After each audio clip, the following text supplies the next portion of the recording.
Bismillahirrahmanirrahim. Assalamualaikum warahmatullahi wabarakatuh. Alhamdulillahirabbil alamin. Wal 'aqibatu lil muttaqin wa la 'udwana illa 'alal zalimin. Asyhadu an la ilaha illallah wahdahu la syarikalah wa asyhadu anna Muhammadan 'abduhu wa rasuluh. Allahumma salli wa sallim wa barik ala sayyidina Muhammad wa ala alihi wa sahbihi ajma'in wa ba'du. Qala al-musannifu rahimahullahu ta'ala wa nafa'ana Allahu bihi wa bi 'ulumihi fid dharain amin. Telah berkata Sidi Syekh Muhyiddin Abu Muhammad Abdul Qadir Jailani radhiyallahu ta'ala anhu di madrasahnya pada pagi Jumaat 18 Sya'ban tahun 545 Hijriah. Sesudah bicaranya yang panjang lebar, katanya, berusahalah kuat untuk membetulkan dirimu dan maslahatmu, dan jangan pedulikan kata-kata orang dan omong kosong dunia. Lepaskan dirimu dari kerunsingan dirimu mengenainya sekadar kemampuanmu. Adalah Nabi SAW pernah bersabda, tafagharu min humumid dunya mastata'tum. Bebaskan diri kamu dari kerunsingan dunia sekadar kemampuan kamu. Wahai orang yang jahil mengenai dunia, jika benar-benar engkau kenal kepada dunia, nescaya engkau tidak akan menuntutnya. Jika dia datang kepadamu, dia akan menyusahkanmu. Jika dia membelakangimu, dia akan mengecewakanmu. Jika engkau benar-benar mengenal Allah, nescaya engkau akan mengenal dengan Allah selain daripada Allah. Akan tetapi engkau ini jahil dengan Allah dan dengan Rasulnya, serta para anbiya-Nya dan para awliya-Nya. Celaka engkau. Engkau tidak pernah mengambil tauladan dengan apa yang berlaku kepada orang-orang yang terdahulu di dunia ini. Lepaskan dirimu daripada dunia, tanggalkan pakaiannya, dan larikan dirimu daripadanya.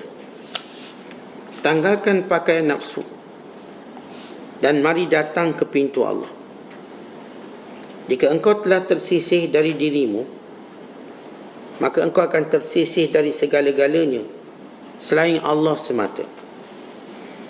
Jika segala yang selain Allah itu sebahagian dari nafsu, maka singkirkannya dari nafsumu itu.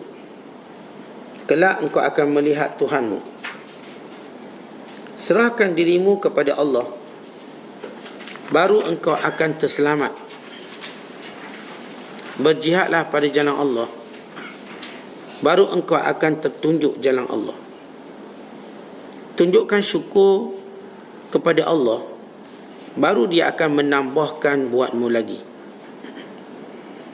Serahkan dirimu dan semua makhluk kepada Allah. Jangan cuba membantah takdirnya ke atasmu dan ke atas lainnya.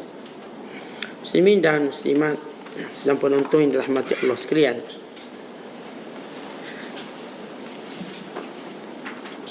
antara pesanan dan wasiat Syekh Abdul Qadir Al-Jilani kepada kita semua ialah supaya kita benar-benar bersungguh-sungguh dalam memperbaiki diri, dan benar-benar bersungguh-sungguh dalam mencari perkara yang memberi manfaat kepada kita di dunia dan di akhirat. Dan hilangkanlah serta bentengi diri daripada dibentuk oleh kata-kata orang ataupun adanya angan-angan kosong dengan dunia. Bila beliau menyebut tentang bagaimana kita perlu berusaha keras untuk memperbaiki diri, Allah Ta'ala jadikan manusia dengan penuh kesempurnaan secara ciptaan, tetapi cacat daripada segala sifat. Mula manusia lahir dalam keadaan bodoh dan jahil. Itu kecacatan awal manusia.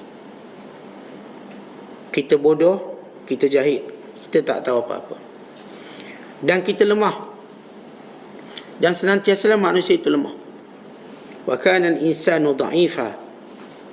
Wa khuliqal insanu dha'ifa. Dijadikan manusia itu lemah. Katakan seorang tu, kita katakan dia ni bina badan, dia ni ahli judo, ahli karate kuat. Hakikat dia lemah. Kerana dengan sedikit masalah boleh menjatuhkan kita. Kerana dengan sedikit kerungsingan menghilangkan kepercayaan kita pada diri kita. Manusia yang diciptakan dengan segala kelemahan dan segala keaiban. Kita banyak aib. Cukup kita memahami waktu kita lahir, kita telanjang. Tak ada orang lahir dalam keadaan berpakaian. Bagi menandakan inilah sifat kita, penuh keaiban. Keaiban kita mudah dicari. Siapa pun hari ni yang duduk nak cari keaiban orang, dia akan jumpa. Siapa pun hari ni yang ingin melihat keaiban sendiri pun dia jumpa. Keaiban bukan satu yang tersembunyi, melainkan manusia menyembunyikannya. Kan itu kita lihat dalam kehidupan kita manusia. Yang kita sebut tadi, kita ni memanglah secara kejadian sempurna. Dan Allah sebut dalam Quran kesempurnaan kita. Walaqad khalaqnal insana fi ahsani taqwim. Sesungguhnya kami jadikan manusia itu sebaik-baik ciptaan. Ini pembuktian tentang kesempurnaan kita berbanding makhluk yang lain. Kita ada akal, kita ada nafsu, kita ada segala kepandaian, kecerdikan, kita ada simpati, kita ada segala sifat-sifat yang menjadikan kita boleh hidup bermasyarakat. Kalau tidak ada makhluk yang paling besar hidup bermasyarakat selain manusia. Kalau harimau pun dia mungkin duduk 2-3 ekor je. Kalau singa pun paling banyak dia berkawan 11 ekor, 12 ekor. Tapi bila manusia, kita bersahabat dengan jutaan manusia lain. Cukup kita lihat contoh Facebook, contoh IG. Berapa follower? 40,000, 50,000, 100,000. Mungkin juta. Berarti kita manusia yang unik.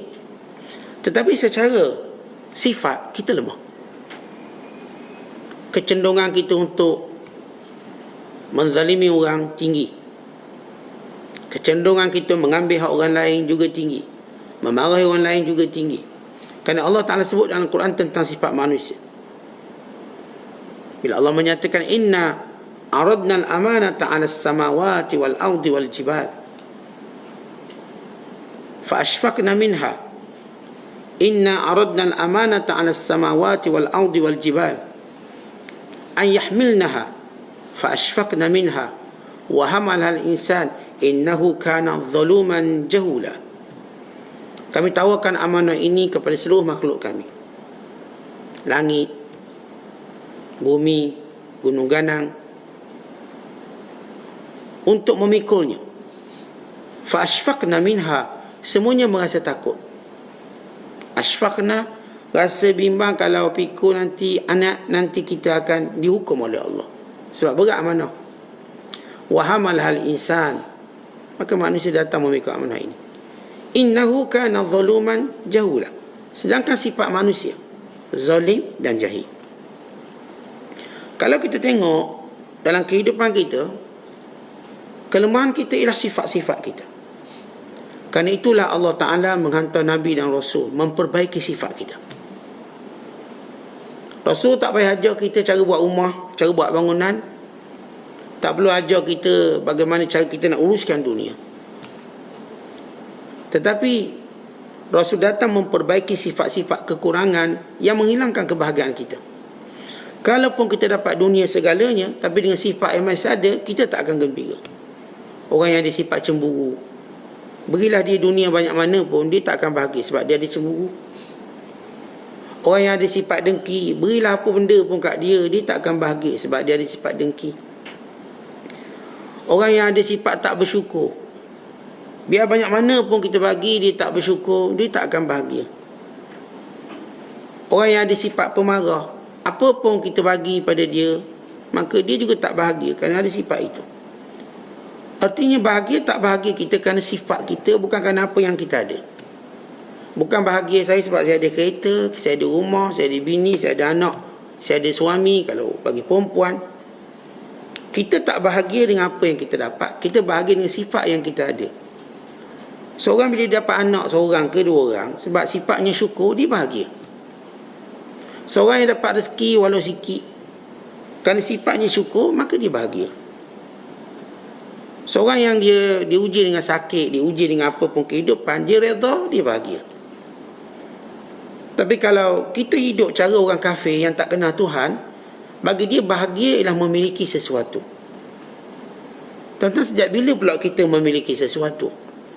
Kita tidak memilikinya. Seorang kata, saya akan bahagia bila saya memiliki anak. Maka berusahalah dia ke timur dan ke barat, selatan dan utara untuk cari anak dan dapat anak.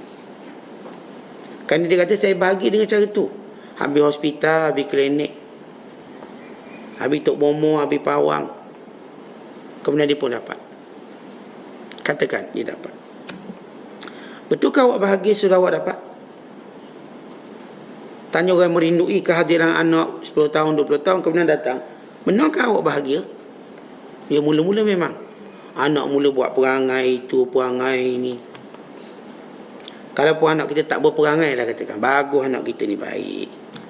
Akhir kita pun tahu anak kita satu hari nanti dia akan kahwin, ditinggalkan kita. Dah sedih sebab kita. Jadi bahagia bukan apa yang kita miliki, tapi sifat yang kita miliki. Sifat. Kerana itu semua para Nabi SAW datang untuk baiki sifat, bukan baiki dunia. Dunia memang macam tu. Dunia ni macam tuan-tuan tengok musim dunia.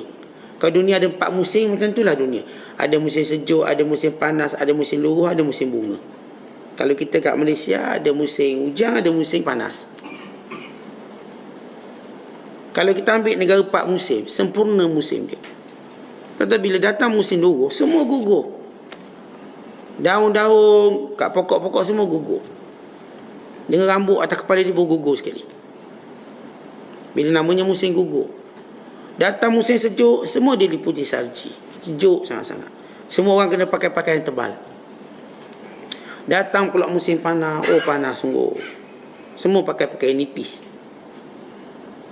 Datang musim bunga, semua orang melancong dan gembira. Tapi dunia macam tu, dia duduk pusing.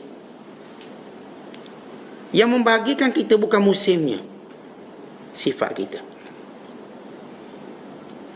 Kan itu saya katakan Nabi-Nabi alaihissalam datang baiki sifat kita, perangai kita. Maka Nabi yang ajak kita redha, syukur. Tapi semua sifat ini dia ada payung tertinggi dia, iman pada Allah. Kerana sifat-sifat itu akan tertanggal dengan mudah kalau tidak ada iman pada Allah. Ada kita jumpa orang kafir sabar, orang kafir yang pemurah, penyayang, tapi dia tidak dipayungi dengan iman pada Allah. Asas itu tidak ada, akhirnya dia tertolak. Dia tak dapat apa-apa yang dia buat. Orang beriman membina sifat itu sesudah imannya kepada Allah. Bila datang iman kita kepada Allah, maka segala sifat itu akan subur. Sabar kita akan subur, redha kita akan subur, syukur kita akan subur. Semua sifat-sifat ini akan subur dengan iman kepada Allah Ta'ala. Sebab kita tahu apa yang kita buat ini dapat pahala. Apa yang kita buat ini kesudahannya syurga. Orang kafir, kalau pun dia sabar, kita tanya awak dapat apa sabar? Paling kurang dia kata kita bahagialah. Itu je. Kalau kita tanya orang beriman, apa yang awak dapat daripada sabar? Saya dapat pahala. Lagi, saya dapat syurga. Itu yang dicari oleh semua hamba Allah. Maka matlamatnya jelas. Sebab itu kita mampu bersabar sampai kita bertemu Allah.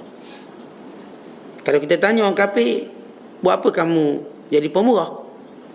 Paling kurang dia kata, paling kurang orang pun puji kita lah.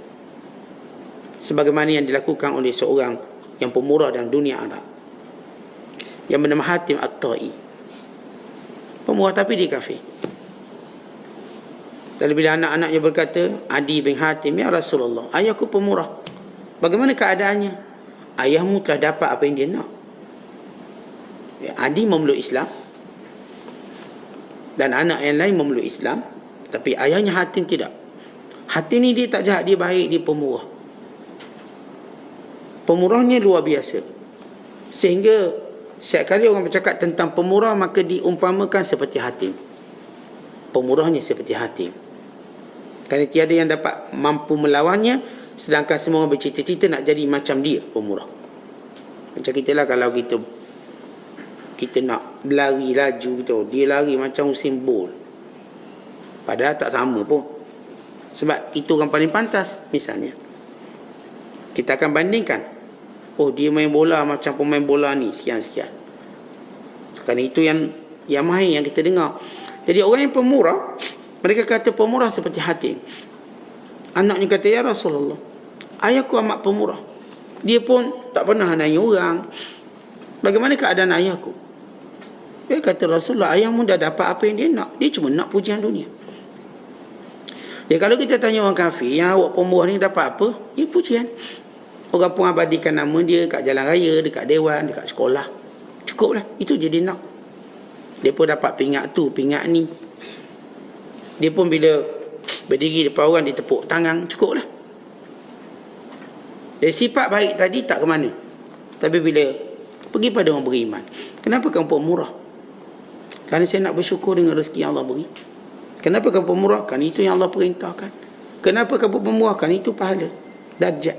Kenapa kamu nak jadi pemurah? Kerana Allah sayang orang pemurah. Allah suka orang pemurah. Siapa pun yang tunjuk dia pemurah, Allah akan lebih murah pada dia. Siapa pun yang tunjuk kedekut, maka dia akan binasa. Dua malaikat tu orang setiap pagi berkata, Allahumma a'ti munfiqan khalafa wa a'ti mumsikan talafa. Ya Allah, siapa pun yang pemurah, siapa yang belanja harta pada jalanmu, engkau gantikan yang lebih baik. Ya Allah, siapa pun yang kedekut hari ini, engkau musnahkan harta dia. Allah mak suka dengan orang pemurah. Sebab tu saya pemurah. Dan Allah akan masukkan dalam syurga orang pemurah. Dengan iman, sifat kita jelas. Akhlak yang didasari oleh iman kepada Allah, inilah akhlak yang sebenar. Tapi akhlak yang kita namakan civic, dalam bahasa orang tidak beragama, civic ke, dulu kita mengaji masa kecil, tata rakyat atau civic, segala sifat ini yang tidak berasaskan, bertunjangkan pada iman pada Allah, maka dia cuma akan berakhir di sini. Dia tak akan ke mana-mana. Bila sifat tadi iman kerana Allah, dia akan sampai ke akhirat. Maka oleh sebab itulah kita kena, bila saya sebut kita manusia ni aib banyak. Biarlah muka lawa, badan tinggi cukup, tapi aib kita banyak. Segala sifat jahat kalau tuan-tuan hisap, muhasabah, banyak kekurangan kita. Sehingga kalau kita jujur, kita tak sempat untuk melihat keaiban orang lain, dek banyak aib kita. Allah, saya bangun pagi payah, mengaji Quran cepat bosan, zikir kurang, saya ni cepat pemarahnya, saya ni kedekut, kadang-kadang saya ada sifat payah nak dengar cakap orang. Segala benda kalau kita sebut keluarkan, dia lebih banyak daripada muntah yang kita muntahkan. Tetapi kita kalau muntah, tuan-tuan ada pengalaman muntah, kita makan nasi sepinggan, tapi bila kita muntah, dia akan keluar lebih banyak daripada sepinggan kita makan. Namanya muntah. Dia keluar semua benda yang kita makan, dan dia cuba keluar benda yang kita tak ada dalam perut, dia akan keluarkan. Akhir itu orang kita sebut muntah tahi.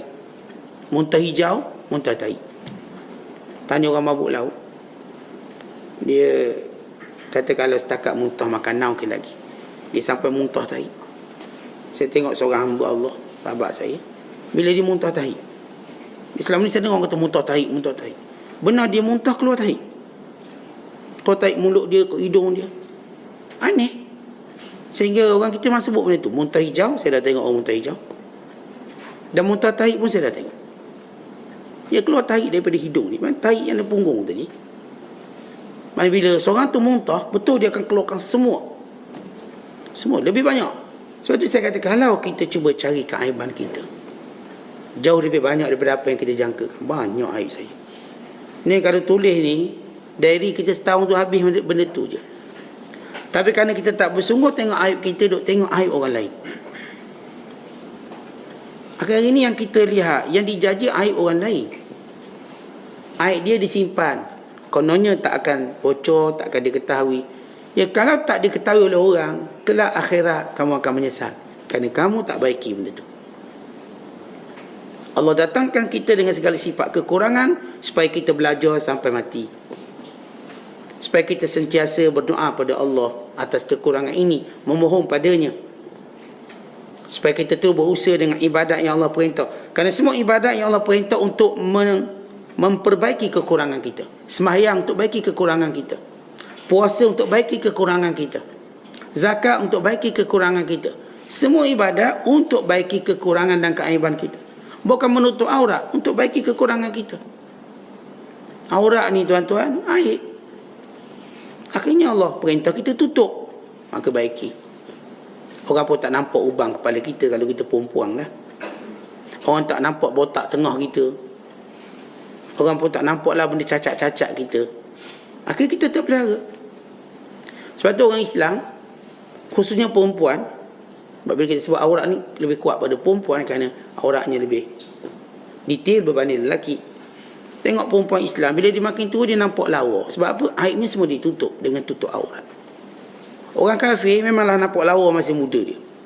Tapi bila tua semua nampak uduh. Kenapa? Dia terus membuka aurat. Yang benda yang asalnya memang masa muda orang tengok menawan, akhirnya bila tua orang tengok geli nak muntah. Kepala dah botak, muka semua cacat. Lihat bagaimana Allah jaga kita dengan syariat. Sebab tu kalau orang faham tentang syariat, mereka tak akan tinggal walau satu pun. Bukan mereka akan memperbanyakkannya. Kerana ia menutup keaiban. Semua yang Allah perintah ni nak tutup aib kita. Itu kesungguhan kita. Dan yang kedua yang perlu kita buat, kata Syekh Abdul Qadir, ialah buat benda yang memberi manfaat pada kita. Dalam hadis Nabi kata apa? Ihris ala ma yanfa'uka. Hendaklah kamu ada satu sifat tamak, mencari perkara-perkara yang boleh beri manfaat pada kamu. Contoh pertama yang beri manfaat sesuatu iman kepada Allah ialah ilmu. Sebab tu kita kalau mengajar, belajar ilmu ni, biar nampak tamak sikit. Biar nampak macam orang kebulu, macam orang kehausan. Inginkan ilmu. Biar kita cari ilmu macam kita cari anak yang hilang. Contoh kita kalau ada anak kita hilang macam mana? Waliyazbillah lah, jangan berlaku lah. Tapi bagaimana perasaan kita anak hilang? Tak bila kita kecil sikit lah contoh. Kalau anak kunci hilang. Anak kunci hilang, Allah susah hati kita. Cari merata. Angkat almari. Pergi dalam kereta cek. Angkat kapet. Kenapa hilang anak kunci ni? Anak kunci penting pula. Anak kunci penting besi. Kita akan cari merata. Duk bayang kat mana letak anak kunci. Sama juga ilmu. Carilah merata. Kita mesti cari ilmu macam cari anak hilang. Atau cari barang paling kita sayang hilang. Setiap hari tuan duk fikir, mana aku letak? Mana aku letak? Saya dah setahun dah fikir kat mana saya letak. Dia ada seorang ibu, dia hilang cincin emas dia. Hilang cincin. Cincin ni bukan sekadar dia emas. Dia ada kenangan. Dia fikir, 2 tahun dia fikir. Mana letak? Setiap kali dia ingat, dia akan cuba cari.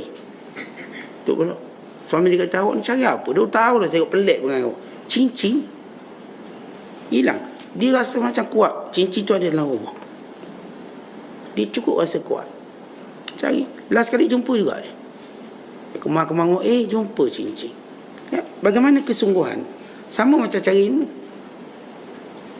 Ya, apa pun yang beri manfaat pada kita, biar kita ada sifat kesungguhan.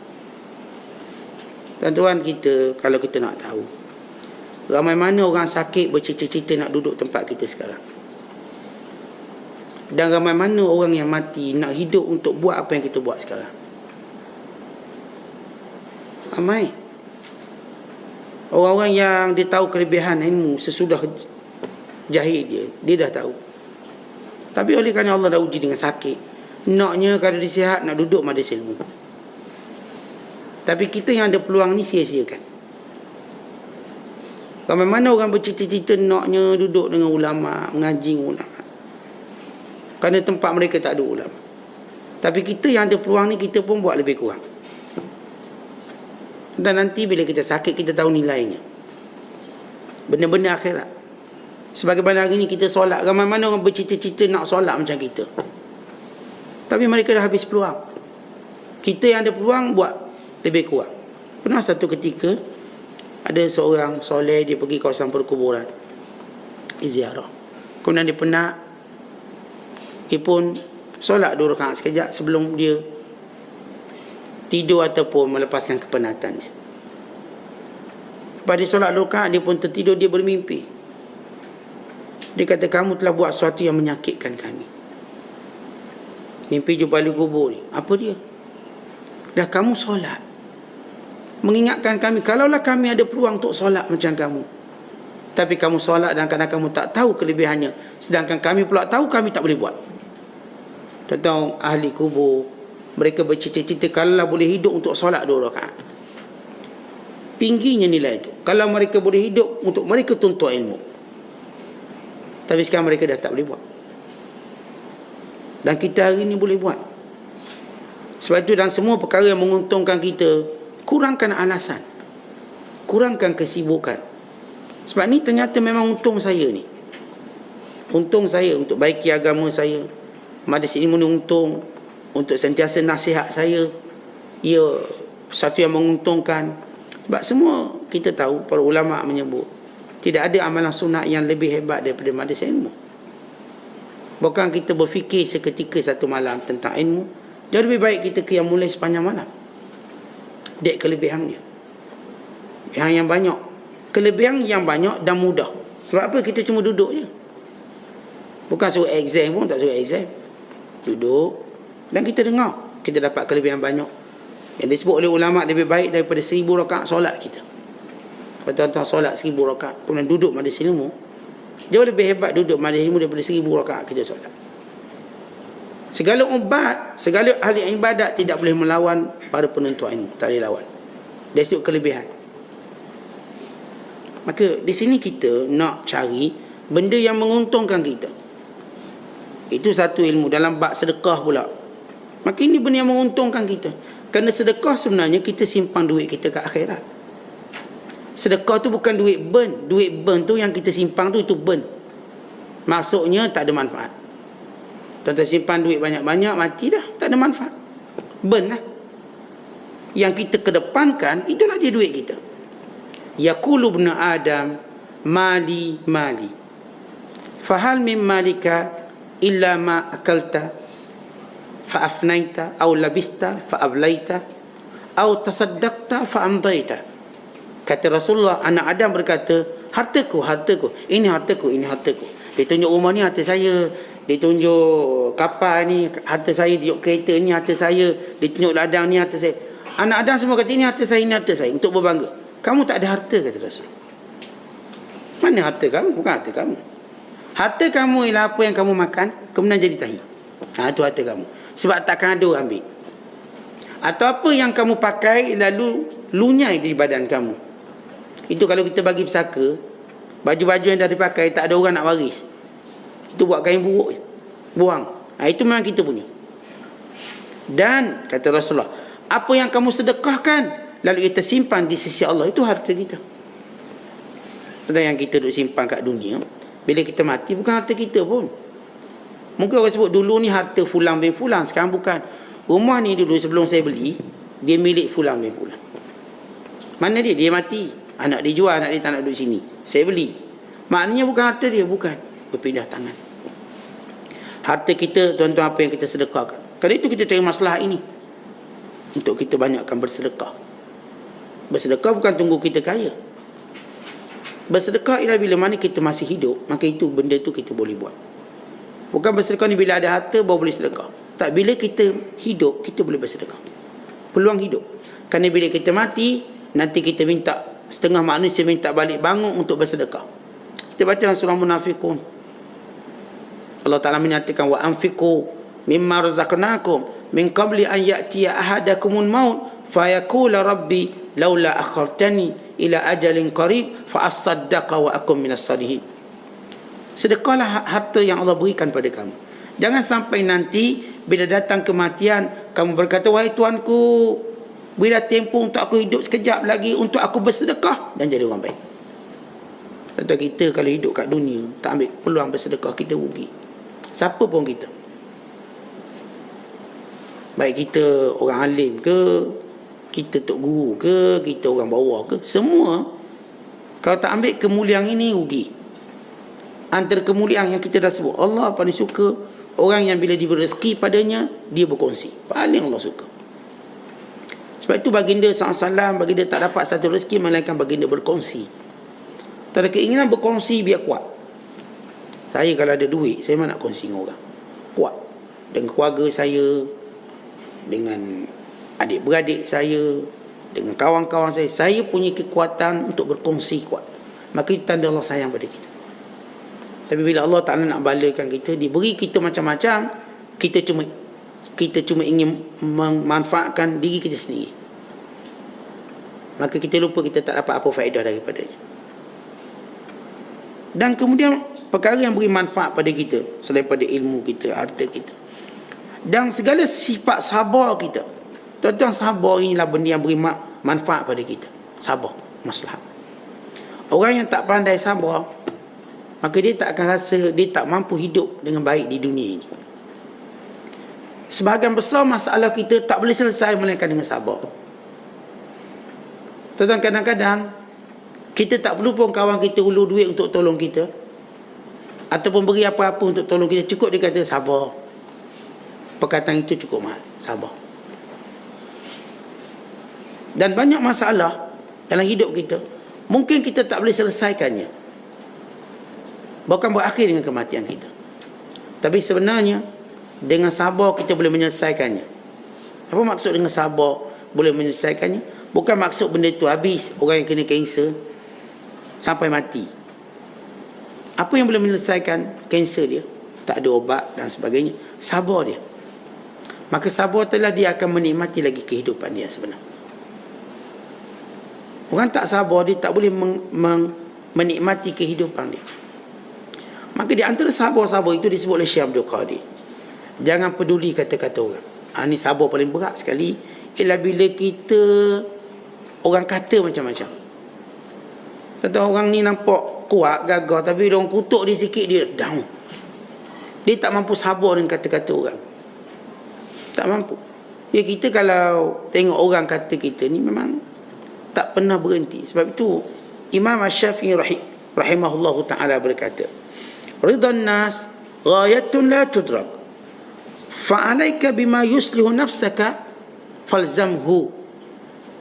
Kata Imam Asy-Syafi'i rahimahullah, kita kalau nak cari redha manusia, ini matlamat yang kita tak boleh capai. Maka hendaklah kamu sibukkan diri kamu dengan apa yang boleh memberi manfaat pada kamu. Bima yuslihu nafsak falzamhu, lazimi dia. Tentang apa yang orang kata kat kita, biar orang sebut masuk tinggi kanan keluar tinggi kiri. Bukan apa, kata ulama, kalau setiap kali kita peduli perkataan orang, umpama kita angkat batu letak atas belakang kita, belakang kita akan patah. Setiap kata-kata tu macam batu besar, suhur, sakhrun, suhur. Kita ambil batu besar letak atas belakang. Itulah bila orang tu duk peduli kata-kata orang. Jadi berat. Kenapa sedih orang kata ke saya, Ustaz? Orang kata saya tak pandai jaga anak. Orang kata ke saya, Ustaz, tak pandai jaga suami. Orang kata ke saya, Ustaz, tak pandai meniaga. Orang kata ke saya ni. Ya, setiap benda orang kata tu, ramai orang kita tengok, masalah utama dia ialah kerana dia terlalu peduli orang kata. Itu masalah dia. Ada seorang hamba Allah, dia buat jamuan kahwin. Bila buat jamuan kahwin, dia buat besar lah, kuah banyak, sampai dia nak berhutang. Saya nasihat dia. Saya kata, awak kenapa terikut dengan cara orang? Dah awak tak mampu, kenapa awak nak besarkan? Saya buat jamuan kahwin habis RM500 je, saya cakap. Kita sebut contoh kita. Saya alhamdulillah, saya buat mandi kahwin tak besar pun, habis RM500. Masa saya kahwin dulu, RM500. Tak ada habis ribu raban pun. Benar. Saya tak rasa apa. Saya jemputlah siapa yang saya boleh jemput. Kita tak susah. Saya buat jamuan kahwin, buat jamuan kat surau je. Akak sahabat saya, kawan-kawan buat jamuan sikit. Hang 200, saya 200 buat jamuan. Dia pun kahwin, saya pun kahwin. Kita pun buat jamuan kat surau. Papa kuliah jamuan ni, ustaz kahwin nak ambil jamuan. Kita tak kisah apa. Saya tanya awak sampai duk berhutang, ustaz ni tak cukup 2,000 lagi nak buat jamuan kahwin. Berapa jamuan awak? 10,000. Yang awak tahu tak mampu buat apa? Tak tahu tak mampu ni. Duk tebeng. Tentang sebab kita peduli kata orang. Orang kalau peduli kata orang, dia terus hutang keliling pinggang. Yang di antara sebab penyakit orang hutang keliling pinggang, sebab dia peduli kata orang. Dengan sebab itu dia berhutang. Sebab dia nak tutup mulut orang. Tuan-tuan, mulut orang kita tak boleh tutup. Mulut tempayang boleh. Asalkan kita buat ikut syariat, okey. Tuan-tuan buat ikut syariat, okey. Yalah, kalau kita mampu nak buat jamuan 10,000, itu tak kisah. Saya bukan kita kata, ustaz tak boleh ke jamuan kalau 10,000. Tak ada masalah. 100,000 pun tak ada masalah. Di isunya kemampuan. Kalau tuan-tuan mampu nak buat jamuan 1,000,000 misalnya, buatlah. Niat kita nak bagi makan orang banyak. Saya nak bagi makan orang special, ustaz, daging unta. Sebab daging lembu orang Malaysia dah biasa. Jadi saya import unta daripada UAE. Unta muda. Satu kapal terbang. Dan mudah-mudahan niat dia nak beri makan, nak beri rasa, tu pulang. Dia mampu. Kita cerita orang yang tak mampu dan peduli kata orang. Akhirnya dia mula, ini yang orang Melayu kita sebut, ukur baju ikut badan. Kalau kemampuan kita macam ni. Jangan pernah compare kita dengan orang lain. Orang lain-lain dia level lain, kita level lain. Tapi ada orang, dia tak faham benda tu. Kalau bimbang orang kata, nanti Ustaz Mak Andang kata apa? Penasihat dia Mak Andang, masalah. Mak Andang kata, ni kalau kahwin kena 7 lai persalinan. Tidak, orang tak bagi kahwin. Mak Andang. Mak Andang kata sebelum kahwin ni kena mandi dulu, mandi bunga.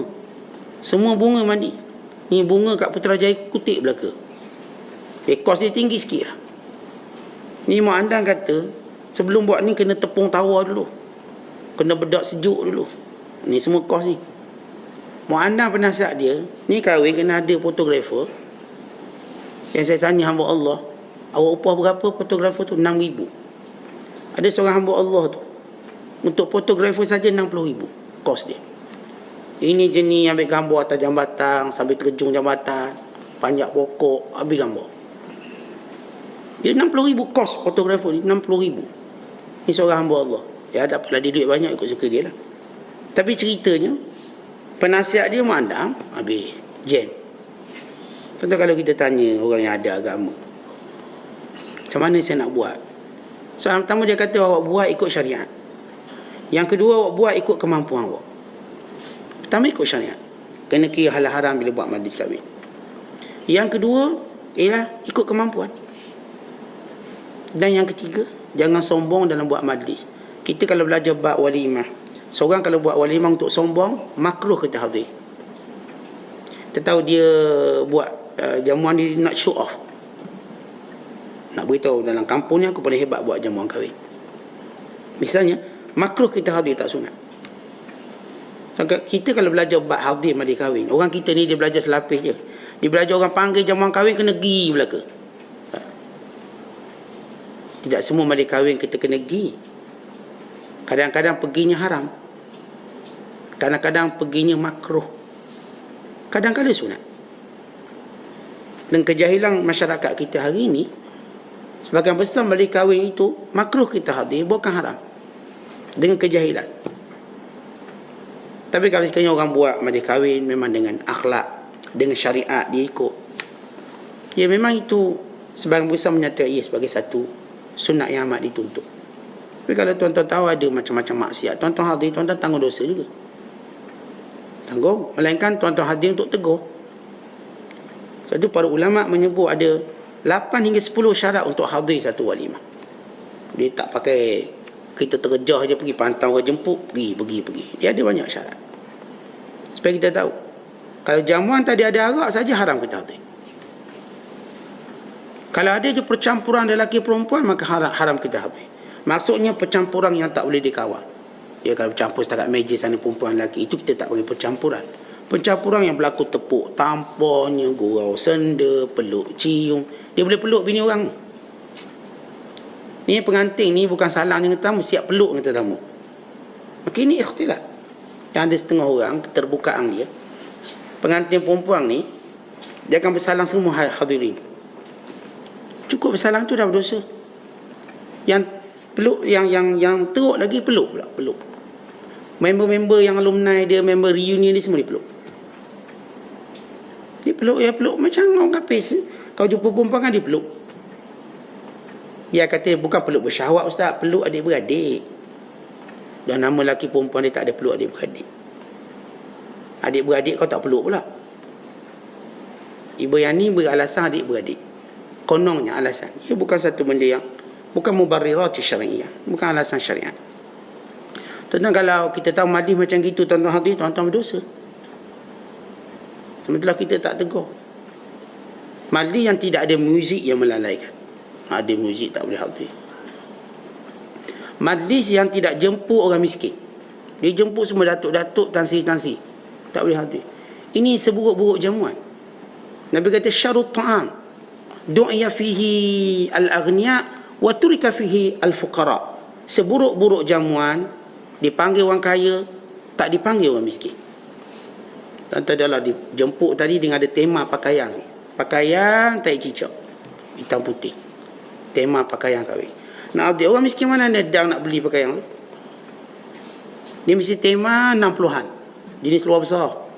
Kepala boleh masuk. Tema dia. Jadi dalam tu kita dah tahu, tak ada orang miskin, tuan-tuan tak sunat tu. Ini majlis kebanggaan dan kesombongan. Kalau saya katakan, kalau kita ni mengaji bab yang berkaitan kehadiran jamuan walimah, akhirnya kita dapati macam banyak jamuan aku silap hadir rupanya. Kalau orang yang buat jamuan ni, saya kata dengan cara yang baik, syariat okey, ini kita hadir, kita dapat pahala.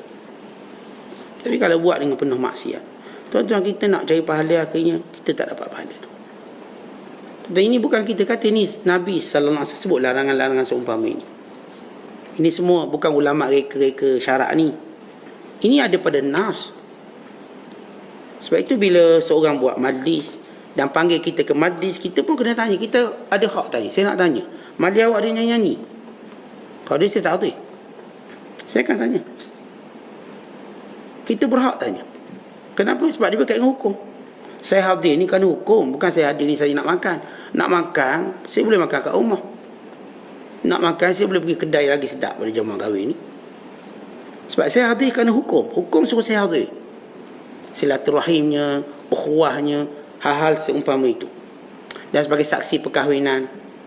Dan di sisi Imam Malik, majlis walimah ni wajib dibuat sebagai satu penyaksian orang awam terhadap perkahwinan. Penyaksian. Kenapa kalau orang berzina dia takkan buat jamuan? Yang buat jamuan ni orang kahwin. Untuk menunjukkan dia kahwin halal. Dia ambil cara halal. Maka ya, kita hadir. Tapi kalau saya katakan majlis-majlis yang penuh dengan lara macam ni, kita kena tanya. Saya nak tanya lah. Yang buat jamuan ni orang miskin orang buat. Maksud orang miskin ni kita jemput, tak kira orang lah panggil atas nama sahabat kita. Kalau tak panggil, saya tak nak hadir. Ini jamuan ni jamuan hari ke berapa? Tentu kalau orang tu dia buat jamuan kahwin sampai 3 hari 3 malam, 7 hari 7 malam, maka yang perlu kita hadir cuma hari pertama, bukan hari kedua, hari ketiga, keempat. Sebab itu dah kesombongan dia. Kesombongan dia. Maka ini hal-hal yang mudah, tapi ramai terlepas pandang dalam bab hadir tadi. Kemudian kata Syekh lepas menyebut cari perkara yang beri maslahat pada kita, lepaskan diri daripada kerongsingan dunia. Tuan-tuan, kita duk rungsing dunia. Humum. Rungsing. Saya duk fikir anak besar ni macam mana. Saya duk fikir, Ustaz, nanti kalau laki saya mati macam mana. Saya duk fikir, Ustaz, kalau bini saya mati, siapa nak masak ke saya. Ini semua humum. Yang kita berfikir, kita takut. Yang anehnya, kita tak pernah fikir akhirat kita. Ni saya kalau dalam kubur datang malaikat boleh jawab ke tak saya ni? Saat saya duk kubur seorang-seorang, gelap ke kubur saya ni? Ada tak amalan yang boleh jadi cahaya kat kubur saya? Orang yang ada humum akhirat, okey. Humum maksudnya kerungsingan kita. Tuan-tuan, kalau kita cek secara ikhlas diri kita, duk banyak rungsing dunia daripada rungsing akhirat. Kita dengar apa yang Rasulullah sebut. Nabi SAW kata kepada kita, man ja'alal humuma hamman wahidan humul ma'ad kafahullah hammad dunya. Kafahullah hammad dunya. Wa man tasha'abat bihil humum fi ahwali dunya lam yubalillah fi ayyi awdiyatihi halaka. Rawahu Ibn Majah. Siapa yang himpunkan semua kebimbangan kerunsingannya tentang akhirat, Allah Ta'ala akan jaga semua kebimbangan dunia dia. Sedar kita kalau bimbang akhirat, Allah akan jaga dunia kita. Bimbang, ya Allah, saya kalau mati datang malakul maut, sempat tak saya ngucap saya mati ni husnul khatimah ke tak, ke tengah-tengah bola mati, ke tengah tunggu ikan saya mati, ke tengah saya buat benda tu saya mati. Ya Allah, jangan matikan saya melainkan dalam husnul khatimah. Jangan tengah kita menyanyi kita mati. Jangan tengah kita tengok TV dicabut nyawa. Kalau tengok TV benda baik tak apalah. Ada seorang hamba Allah, dia tengok, dia tak lagi solat Jumaat kerana sakit, tapi dia tak pernah lupa tengok solat Jumaat dalam TV. Tengok solat Jumaat. Maka waktu dia tengok solat Jumaat tu lah dia mati. Jadi dia tak mampu hadir solat Jumaat kerana tua, faktor kesihatan. Tapi dia bila hari Jumaat je dia akan buka yang rancangan masjid negara, siaran langsung solat Jumaat. Dia tengok sampai habis. Jarang kita tengok orang tengok solat Jumaat. Yang kita tengok, orang tengok cerita kartun, tua-tua tengok kartun, atau tengok drama mungkin. Tapi ini tengok solat Jumaat dah mati. Ya, saya tahu kerana waktu dia mati, maka keluarga dia pun beritahu saya on the way, saya balik solat Jumaat, beritahu ni dah mati dah. Saya pun bergegas ke rumah dia. Dia tengah duduk atas kursi, mayatnya masih ada atas kursi malam. Tengok TV solat Jumaat, tengok mati. Masya Allah, mati yang baik. Saya sendiri tengok mayat dia duduk atas kursi malam sambil tengok solat Jumaat. Mati. Kita balik solat Jumaat, cepat-cepat kita pergi. Isi dia pun duduk ni, suami saya mati. Isi dia taklah sedih, sangat tenang. Tanda kita ni bagus, kalau kita mati baik, keluarga kita pun tenang terima. Tenang, dia tak ada macam meroyang gila. Ini antara keberkatan husnul khatimah. Antara keberkatan mati yang baik, keluarga kita tenang terima. Dia tak adalah nak meraung ke, nak bergolek, berguling ke, tak ada. Masya Allah, ini kematian yang baik. Tanda kita fikir ni nanti malakul maut datang, boleh mengucap tak boleh mengucap kita ni. Memanglah kita duk tahlil banyak, la ilaha illallah tu beribu kali sehari. Tapi waktu datang malakul maut boleh tak? Oh, takut. Kata Anas bin Malik, dekat aku nak mati kamu talqin aku, ajar aku la ilaha illallah. Anak-anak dia kata, ayah, ni sahabat Nabi memang kerjanya zikir pada Allah. Aku bimbang keadaan itu terlalu dahsyat, yang boleh melupakan aku kalimah itu. Tuan-tuan tengok malakul maut ni dahsyat. Kita kadang-kadang hantu melintas depan pun lupa qul huwallahu ahad. Bayangkan ni qul huwallahu ahad memang apa? Hafiz qul huwallahu ahad. Hantu melintas je bertukar bismillah dengan auzubillah, bertukar. Tak ingat. Dia punya takut. Dulu zaman-zaman kami sekolah, cara kita nak berani tengah malam pergi ke kubur. Nak suruh berani pergi ke kubur mana-mana pergi saja, nak test berani. Saya alhamdulillah satu pagi, dua pagi saya ke kubur lalu. Yalah, zaman budak-budak meremang juga, tapi memang ajarnya begitu, berani sikit. Ada hamba Allah ni kawan kita, dia ke kubur. Tiba-tiba dengar kat kubur tu dengar orang panggil nama dia. Oh, dia punya kerung. Dia baca bismillah Fatihah lupa. Kerana takut kena baca Quran, baca gagak. Last sekali, jom kita balik lah. Minta balik. Nak beritahu tu baru dengar suara, belum tengok malakul maut, tuan-tuan. Hantu tu kecil je, hantu pun terkencing tengok malakul maut. Ini kan kita. Datang malakul maut, macam mana kita? Tetap bukan semudah tu nak sebut la ilaha illallah. Bukan semudah tu. Memanglah saya dah sebut setiap hari. Ni sampai putus tasbih saya sebut. Misalnya, ni kita pakai yang pak nombor ni. Sampai meletup. Yang ni tak, macam. Dah banyak mana tasbih kita habis bateri. Sebab lama zikir-zikir. Tapi bukan satu jaminan kita mampu sebut ketika mana kita lihat malakul maut. Bila Rasulullah kata, man kana akhira kalamihi la ilaha illallah dakhala jannah. Siapa yang akhir kesudahan matinya, akhir perkataannya la ilaha illallah, masuk syurga. Orang bodoh katalah, senang je, tak payah semayang, tak payah apa, nanti kat mati sebut la ilaha illallah. Silalah. Orang yang semayang banyak, yang jaga ni pun belum tentu boleh sebut. Tuan-tuan, ia terlalu berat waktu kita melihat kematian dan malakul maut. Makhluk ni tak pernah menjelma melainkan sekali dalam hidup kita. Saya akan tengok, tuan-tuan akan tengok. Siapa pun tengok terbeliak mata dia. Siapa pun tengok terhenti seluruh anggota badannya. Jantung berhenti. Tuan-tuan lihat malakul maut pun jantung dah berhenti. Belum mati, tapi jantung dah berhenti. Stop. Dahsyatnya malakul maut yang datang cabut nyawa. Jadi pernah tak kita bayangkan yang tu? Kemudian bayangkan pula kita diusung. Kita diusung, tuan-tuan.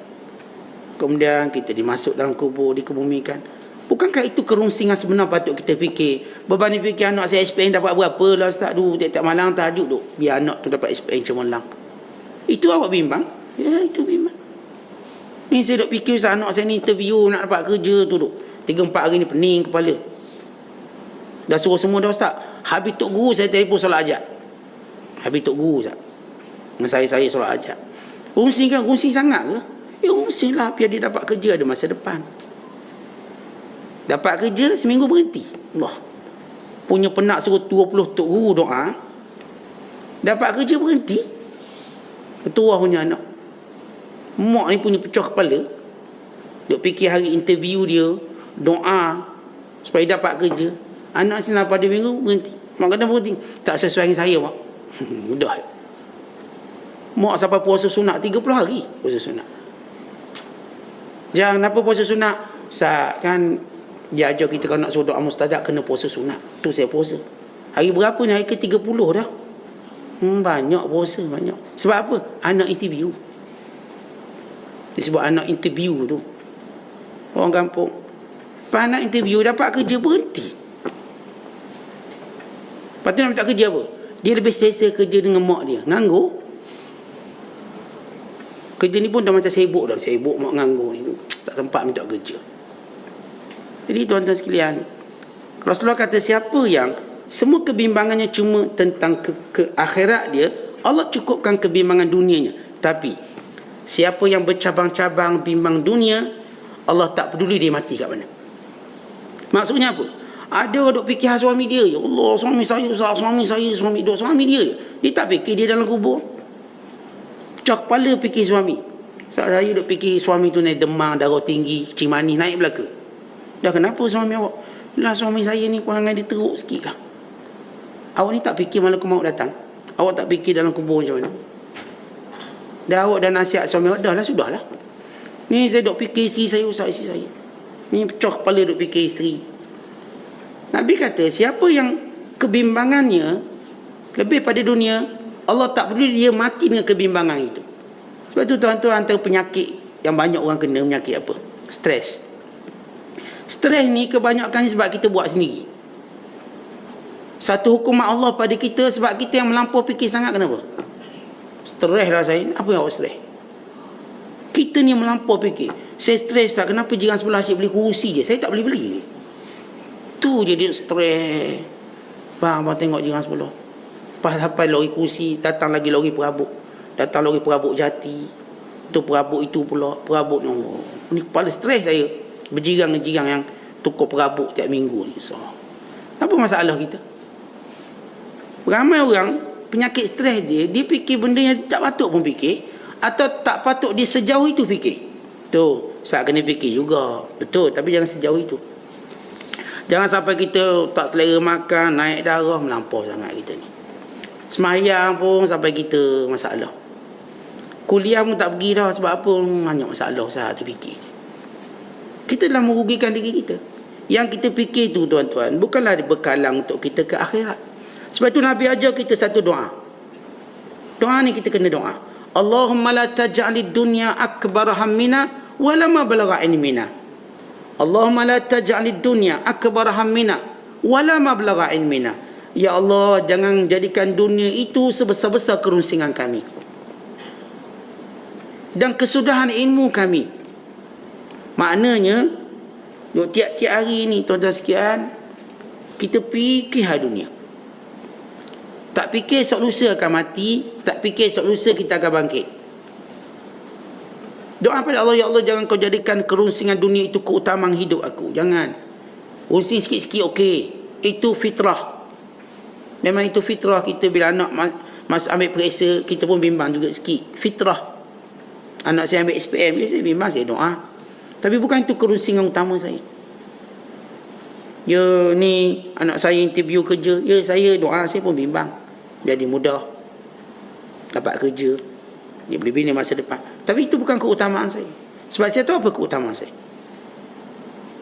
Nabi ajar kita, ya Allah, jangan kejadikan dunia itu sebesar-besar kerunsingan kami dan juga kesudahan ilmu kami. Ilmu kita tuan-tuan habis bab kerunsingan dunia, patutnya ilmu kita sampai kerunsingan akhirat. Itu ilmu kita. Bukankah kita semua tahu kita akan mati? Saya tahu saya mati, tuan-tuan pun tahu tuan-tuan akan mati. Kita dah tengok ramai orang mati. Kita tengok orang yang datang dan pergi. Kita tengok orang yang punya segala-galanya, akhirnya hilang segala-galanya bila mati. Kita tengok orang yang punya ramai saudara mara, akhirnya bersendirian dalam kubur bila mati. Kita tengok, kita nampak. Kenapakah perkara tadi tidak menjadikan kita ambil pengajaran? Saya ke kubur setiap hari. Saya lalu ke kubur setiap hari. Saya tengok orang-orang ni lah seperti saya dulu. Mungkin seorang ayah, mungkin seorang ibu. Mungkin seorang anak. Mungkin seorang namanya ustaz. Mungkin seorang namanya manager. Mungkin seorang namanya jutawan. Mungkin seorang yang namanya karyawan. Mungkin seorang yang sebagaimana kita sekarang. Lihat bagaimana habis usianya. Dan lihat bagaimana kerunsingan dunia semuanya habis.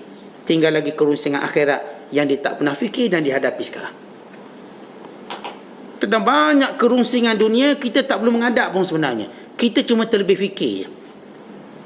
Tapi kerunsingan akhirat yang kita tak fikir, akhirnya kita paksa menghadap. Terpaksa menghadap. Saya akan menghadap Allah seorang diri. Saya akan menghadap kematian ini seorang diri. Saya akan berada dalam kedalaman kubur seorang diri. Saya pasti menghadapnya benda itu. Tuan-tuan juga pasti. Itu kerunsingan yang kita jarang fikir. Tuan-tuan, Sufyan Ats-Tsauri, dia tak boleh tidur malam. Setiap kali nak tidur, dia teringat neraka. Dia kata, an-nar, an-nar. Maka dia tak mampu tidur malam. Sehingga akibatnya, tuan-tuan, kencingnya berdarah. Pergi jumpa doktor, ini orang yang ada masalah dengan ketakutan yang luar biasa. Dia takut sampai kencing berdarah. Bila Umar bin Abdul Aziz hampir nak mati, orang panggil doktor. Doktor cek. Dia ada penyakit tak ada ubat. Apa dia? Ketakutan. Dalam dirinya ada ketakutan. Tentang dia tak takut tentang takhta yang ditinggalkan sebagai Amirul Mukminin, atau isteri dia, atau anak dia berbelas orang ramainya. Dia bimbang apa dia nak jawab di hadapan Allah. Dia amat bimbang. Dia amat takut. Itu kebimbangannya. Bila doktor datang melawat dia, doktor kata dia ada penyakit yang tak ada ubat. Orang tanya apa dia? Ketakutan. Al-khawf. Hatinya penuh ketakutan. Tentang mereka ini semua rungsingkan akhirat. Sedangkan kita duk rungsing dunia yang kesudahannya tidak pun bersama dengan kita. Kerunsingan akhirat, kesudahannya memang kerunsingan itu bersama dengan kita selama-lamanya. Tuan-tuan, amalan kita cukup tak? Tuan-tuan, ada tak kesalahan kita dengan orang yang menyebabkan kita muflis akhirat kelak? Kita ada anaknya orang tak? Nanti rugi kita ibadat banyak-banyak kena beri ke orang. Sebab kita anaknya orang. Ada hutang tak kita tak bayar sehingga roh kita tertahan daripada masuk syurga? Roh kita tertahan daripada mendapat nikmat, dia hutang tak bayar. Tak fikir ke? Ni duk fikir hal-hal duniawi. Sebab sudah. Kerunsingan. Overthinking sangat. Maka orang ni, tuan-tuan sekalian, Allah hukum dia dengan apa yang difikirkan. Kita bila Allah Ta'ala sayang pada kita. Allah jadikan kerunsingan kita pada akhirat. Dan Allah tak biarkan kita mati melainkan dalam dakapan rahmat dia. Tapi orang yang saya kata duk fikir bab dunia, benda tu macam dia besar sangat-sangat, terlalu besar, maka Allah hukum dia, ambil kamu stres. Stres tu hukum Allah pada kita, sebab kita salah fikir. Bila kita betul fikir, kita tak stres. Orang betul fikir, dia tak stres. Orang yang salah fikir, dia stres. Tuan-tuan, semua orang ada masalah. Saya ada masalah, tuan-tuan ada masalah. Tapi kita mesti tahu cara berfikir yang betul. Tapi kalau kita fikir cara yang salah, sebab tu last kali kita tahu bahawa semua benda berlaku pada kita ni qada dan qadar Allah. Akhir kita berhenti kat situ fikir. Berhenti. Ini ketentuan Allah. Sebab tu kata Imam Asy-Syafi'i rahimahullah, da'il ayyam taf'alu ma tasha' watib nafsan iza hakama al-qada' wala tajza' lihadisatil layali fama lihawadisi dunya baqa'u. Kata Imam Syafi'i, biarlah hari nak buat apa pun, dan namanya takdir. Tib nafsan iza hakama al-qada', hiburkan diri kamu bila itulah ketentuannya. Allah nak angkat darjat saya, Allah nak ampun dosa saya, Allah Ta'ala nak kafarahkan saya. Tib nafsan, hiburkan. Iza hakama al-qada', bila telah takdirnya begitu. Wala tazza' lihadasitil layali, tak payah sedihlah dengan musibah malam, kerana semua musibah dunia tidak akan kekal. Yang kekal ni musibah akhirat ni kekal ni, tuan-tuan. Musibah dunia kita fikir mati, habis semua. Orang mati tak fikir lagi tentang kecil manis, darah tinggi, jantung, tak fikir dah. Sini kita fikir, takut kecil manis, takut darah tinggi. Tu ustaz saya pagi-pagi tak boleh hadir kuliah, ustaz saya jogging, kenapa? Jaga jantung. Itu yang saya payah datang kuliah ustaz ni. Sebab kerja saya jogging, rentas desa, sekian-sekian. Sebab nak jaga jantung, nak hidup lama. Runsing dia cuma jantung dia. Dia tak tahu bila dia mati, dia pun dah tak runsing jantung dia. Dia runsing amalan dia. Bukan marah orang jogging, kita tak marah orang jogging lah. Tapi jogging lah lepas kita buat benda-benda yang lebih utama pada kita. Sembahyang subuh lah dulu, dengarlah kuliah dulu, lepas tu jogging lah. Boleh start jogging kena awal-awal baru sihat. Ni benda dunia dia letak waktu paling special. Bab akhirat dia letak waktu tak special. Akhirat ni start petang-petang, boleh sambil-sambil tidur dengar Allah. Sambil-sambil tidur nak dengar kuliah. Yang jogging ni kena fresh, hidup udara segar. Dia lupa akhirat ni yang kena fresh, supaya kesannya ada pada hati kita. Dunia ni tuan-tuan, tak fresh pun kenyang juga kita. Hari ni semua kita makan benda frozen lah, okey je. Tapi bila ada manusia berfikiran pada dunia lebih, maka ingat, Allah akan jadikan dia makin sibuk dengan apa yang difikirkan. Tapi orang yang fikirkan akhirat, Allah SWT akan gabungkan semua masalah dia pada satu je masalah. Digabungkan, dan Allah Ta'ala selesaikan. Kan saya katakan hukuman kita pada kita hari ini, sebenarnya bila kita stres, sebab kita salah fikir. Seorang kalau benar fikirnya, insya-Allah dia tak akan stres. Memang masalah tu kita akan fikir, itu fitrah. Tapi kita tahu cara berfikir, kita tahu sempadan, kita tahu limit dia sampai mana. Tak nak fikir sampai mana, sampai ni je. Tak boleh lebih pada tu. Kalau orang tu cuba lebih, kata Nabi SAW, Allah tak peduli dia mati kat mana. Biarlah. Dia akan hukum diri sendiri buat apa. Kata kita kena fikir kerunsingan akhirat kita. Kalau hari ni kita catat segala kerunsingan akhirat, nescaya tenang segala masalah dunia. Masalah dunia jadi kecil bila kita melihat besarnya akhirat. Tetapi masalah dunia akan terus membesar bila kita abaikan memikirkan akhirat. Padahal masalah dunia tu kalau kita beri pada ahli akhirat, Allah kecilnya masalah awak. Masalah awak ni macam lalak je, halau je. Tapi dia tak boleh nak halau. Kenapa? Sebab jiwanya penuh dengan dunia. Dia tak kenal Allah. Sebab tu orang yang kenal Allah, maka dia dengan mudah kenal masalah. Tapi orang yang tak kenal Allah, masalah tadi menjadi makin beban kepada diri dia. Sebab tu kenal Allah, kita akan kenal semua benda. Bila kita tak kenal Allah, semua benda kita tak kenal. Kita tak akan kenal. Seorang kenal Allah, dia tahu semua benda. Maksudnya dia tahu kesudahan ni macam ni, macam ni, macam ni, macam ni. Dia tenang. Ini kekuatan kita. Wallahu bissawab. Assalamualaikum warahmatullahi wabarakatuh.